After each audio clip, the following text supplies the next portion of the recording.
नमस्कार दोस्तों। देखिए, मैं भी कोरोना से पॉजिटिव होके अभी उठा हूँ यहाँ पर।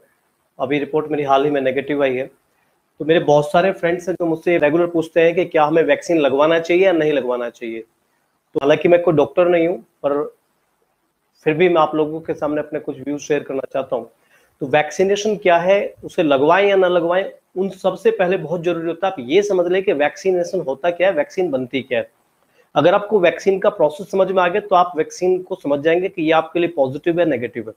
बहुत सारी भ्रांतियां हैं आपके माइंड में, बहुत सारे कंफ्यूजन है। कुछ लोग कह रहे हैं कि वैक्सीनेशन से बहुत साइड्स होते हैं, कुछ लोग कहते हैं कि वैक्सीनेशन से किसी की डेथ हो रही है, कोई कहता है बुखार आता है, डेथ हो गई, रात में बुखार आया, बंदा मर गया। तो ये सब चीजें क्या है, इनको समझिएगा। देखो, सबसे पहले आपको ये चीज समझनी बहुत जरूरी है। हम सब जो रहते हैं दुनिया में, सोसाइटी में, हम एक ऐसे एनवायरनमेंट में रहते हैं जिसमें हमारे चारों तरफ लाखों, हजारों, करोड़ों, मतलब अनगिनत संख्या में वायरस है, बैक्टीरिया है, बहुत सारी चीजें हैं जो हमारी आंखों से हमें दिखते भी नहीं है। कुछ इसमें अच्छे हैं, कुछ इसमें बुरे हैं। हमारी बॉडी पे कुछ इफेक्ट कर जाते हैं कई बार, और कुछ पे इफेक्ट, मतलब हमारी बॉडी पे कुछ का इफेक्ट नहीं पड़ पाता। अब कुछ वायरसेस में ऐसे भी होते हैं, जैसे एक बहुत ही कॉम्युनल चलते हैं, बहुत बड़े एरिया में बहुत सारे लोगों को प्रभावित करते हैं। जैसे कि आजकल एक वायरस चल रहा है, कोरोना वायरस, या कोविड-19 के नाम से सभी से जानते हुए। इसके बारे में कुछ ज्यादा बताने के लिए जरूरत नहीं है। तो आपको समझना बहुत जरूरी है कि एक्चुअली वायरस होता क्या है और इसकी वैक्सीन बनती कैसे। तो आपने देखा होगा, पहले हेपेटाइटिस का नाम सुना होगा, उसकी वैक्सीनेशन आपको हुआ है।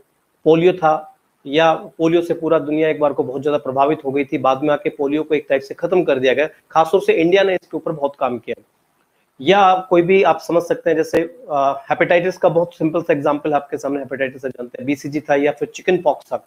तो ये सारी चीजों का वैक्सीनेशन हुआ, और ये सब चीजें, ये सारी बीमारियां एक टाइप से लगभग खत्म हो चुकी हैं। तो कोरोना वायरस के वैक्सीनेशन से इतना आप क्यों डर रहे हैं? एक्चुअली वैक्सीनेशन में क्या होता है कि जब भी आपकी बॉडी पर एक वायरस का अटैक होता है, तो साइंटिस्ट लोग क्या करते हैं, उस वायरस को आइडेंटिफाई करते हैं और उसकी मेटाबॉलिज्म किस तरह से काम करता है, वो प्रोटीन किस तरह से रिएक्ट करता है, हमारी बॉडी में किस तरह से रिएक्शन करता है, उसका एनाटॉमी क्या होता है, वो सारी चीजों को रिसर्च करते हैं। और फिर उस वायरस को वो एक टाइप से या तो बहुत कम एक्टिवेट कर देते हैं, यानी कि समझ लीजिए आप उसे लगभग मार देते हैं उस वायरस को, वो लोग, या फिर उसे कंप्लीटली डेड कर देते हैं, या उस वायरस का कोई पर्टिकुलर पार्ट, जैसे प्रोटीन वगैरह कोई पार्ट होता होगा, साइंटिस्ट वगैरह जानते हैं इस बारे में, उसको निकाल लेते हैं और उससे एक वैक्सीन तैयार करते हैं जिसकी डोज बनती है, और वो वैक्सीन ह्यूमन बॉडी में इंजेक्ट कर दी जाती है। ये मैक्सिमम 5 मिनट का वीडियो है, और मैं आपसे रिक्वेस्ट कर रहा हूँ कि इसको पूरा देख लो, आपकी समझ में चीजें आ जाएंगी। तो ह्यूमन बॉडी में जब उस वैक्सीनेशन किया जाता है, वैक्सीन को इंजेक्ट किया जाता है, तो चूंकि वो वायरस तो डेड वायरस है, अब जब वो डेड वायरस है, लेकिन बॉडी को नहीं मालूम वो डेड वायरस है, तो बॉडी को लगता है कि तुझ पे अटैक हुआ है, और हमारा इम्यून सिस्टम तुरंत उसके अगेंस्ट काम करना शुरू कर देता है और एंटीबॉडीज बना लेता है।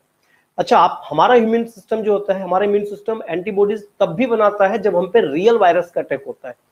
लेकिन रियल वायरस को आइडेंटिफाई करेगी बॉडी, इम्यूनिटी सिस्टम उसको चेक करेगा, उसके बाद उसके एंटीबॉडीज बनाएगा। तो जब तक एंटीबॉडीज बनेंगी तब तक वो वायरस हमारी बॉडी में बहुत बड़े डैमेजेस ला चुका होता है। डेड वायरस जब हमारी बॉडी में वैक्सीनेशन के थ्रू जाता है, क्योंकि वो डेड वायरस है, हमारी बॉडी पे बहुत बड़े नेगेटिव इफेक्ट नहीं लाता है, एंटीबॉडीज बन जाती हैं, और एंटीबॉडीज को लगता है कि तुझ पे अटैक हुआ, इसलिए वो बनती है, बॉडी बनाता है, नेचुरल प्रोसेस है, बॉडी बनाएगा एंटीबॉडीज को। तो एंटीबॉडीज बन गई, चूंकि वो वायरस ऑलरेडी डेड था, एंटीबॉडीज हमारी बॉडी में ऑलरेडी सिक्योर हो चुकी हैं, तो हम पे अब इफेक्ट नहीं आता। तो अब हम पे अगर कोई लाइव वायरस भी आता है, कोई जीवित वायरस भी अटैक करता है, तो चूंकि हमारी बॉडी में ऑलरेडी एंटीबॉडीज है, तो वायरस तो आएगा। ऐसा नहीं है कि अगर किसी को वैक्सीनेशन हुआ तो उस पर कोरोना नहीं हो सकता। सोचिएगा इस चीज को, कोरोना होगा, कोरोना को टेस्ट करोगे वो भी पॉजिटिव आ सकता है, लेकिन वो वायरस हमारी बॉडी पर, चूंकि हमारी बॉडी में ऑलरेडी एंटीबॉडीज है, इफेक्ट नहीं करेगा, हमारी बॉडी पे बहुत ज्यादा सीवियर इफेक्ट नहीं करेगा, उसमें सिम्टम्स नहीं लेके आएगा, वो एक टाइप से रिसेसिव वहां पे पड़ा रहेगा।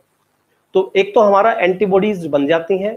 ये बनी क्यों? क्योंकि हमारी बॉडी में ऑलरेडी एक डेड वायरस डाला गया था, जिसकी वजह से हमारे इम्यून सिस्टम ने एंटीबॉडीज बनाए और हमारी बॉडी को अफेक्ट होने से बचा लिया।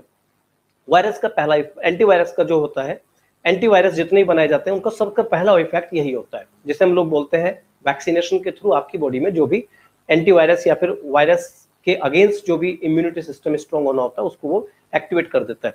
और दूसरा कारण जो होता है कि आपको वैक्सीनेशन क्यों लगवाना चाहिए, जब भी वैक्सीनेशन होता है, आप समझिए इस चीज को, तो एक तरफ तो आपके एंटीबॉडीज बन जाते हैं, और वहीं दूसरी तरफ कुछ मेमोरी सेल्स भी क्रिएट होती हैं। मेमोरी सेल्स क्या होते हैं उसको समझिएगा। मेमोरी सेल्स के अंदर एक मेमोरी होती है, एक टाइप से आप समझ लीजिए, ब्रेन मेमोरी आप समझ लीजिए, इसको मेमोरी आप सब जानते हैं, याददाश्त होती है। तो कुछ ऐसी सेल्स बनाई जाती हैं जिसमें कुछ मेमोरीज रह जाती हैं, और वो मेमोरीज क्या काम करती हैं कि जब भी 2 महीने बाद, 3 महीने बाद, साल भर बाद, 1.5 साल बाद, कि जब भी कभी इस वायरस का तुम्हारी बॉडी पे फिर से इफेक्ट हुआ, कि फिर से अटैक हुआ, फिर से इफेक्ट हुआ, तो ये मेमोरी सेल्स उस वायरस को फिर से आइडेंटिफाई कर जाती हैं, और जैसे आइडेंटिफाई करती है कि हाँ ये तो वही वायरस है, तुरंत से फिर से एंटीबॉडीज को एक्टिवेट कर देती है, तो वो वायरस हमारी बॉडी पर फिर से इफेक्ट नहीं कर पाता है। इसलिए मतलब मैं उम्मीद करता हूं आप समझ गए होंगे कि वैक्सीनेशन कोई बुरा नहीं है। इसके ऐसा भी नहीं है कि देखो 100% साइड इफेक्ट नहीं होंगे, ऐसा भी नहीं होता। 1% 2% इसके साइड इफेक्ट हो भी सकते हैं, ये पर्सन टू पर्सन वेरी करता है। लेकिन अगर जब भी आपका नंबर आए, आपके पास में जब भी समय हो, या रजिस्ट्रेशन आप करा चुके हो, रजिस्ट्रेशन में आपका नंबर आ रहा हो, तो वैक्सीनेशन जरूर कराएं। कोरोना वायरस हो या कोई भी इस तरह का वायरस आता है तो उसका सिर्फ एक ही ट्रीटमेंट होता है, एंटीवायरस या फिर उसका आपका वैक्सीनेशन। और समझ गए आप इसको? तो उम्मीद करता हूं आप समझ गए होंगे। तो मुझसे बहुत लोगों ने पूछा था कि क्या काम करता है, तो ये एंटीबॉडीज बनाता है, और ये साथ में उसकी मेमोरी सेल्स बनाता है, और ये डेड वायरस ही आपकी बॉडी में इंजेक्ट किया जाता है। तो घबराने की जरूरत नहीं है, वो डेड वायरस होता है, उसमें घबराइए मत और बेफिक्र होइए, जाइए एंड उसका वैक्सीनेशन लीजिए और हेल्दी रहिए। Thank you very much. Thank you.